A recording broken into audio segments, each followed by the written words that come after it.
Алаш қозғалысы 20 ғасырдың басында қазақ халқының ұлттық санасын оятқан, тәуелсіздікке бастар жолды көрсеткен маңызды саяси қозғалыс.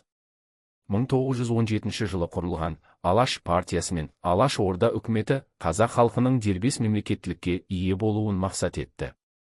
Алаш қайраткерлері Әлихан Бөкейхан, Ахмет Байтұрсынұлы, Міржақып Дулатұлы және басқа да ұлт зиялылары қазақ қоғамын білім, ғылым, экономика және саясат салаларында жаңғыртуды көздеді. 1917 жылы екінші жалпы қазақ съезінде Алаш орда үкіметі құрылып, Әлихан Бөкейхан оның төрағасы болып сайланды.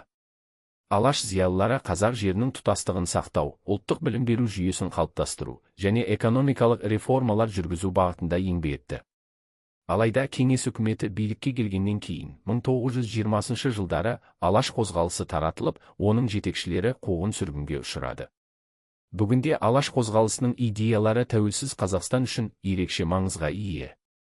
Алаш қайраткерлерінің еңбектері мен идеялары қазіргі қазақ қоғамының саяси және мәдени дамуына ықпал етті. Олардың еңбектері қазақ халқының ұлттық рухын, тарихи жадысын және мемлекет құру идеясын қалыптастыруда маңызды рөл атқарды.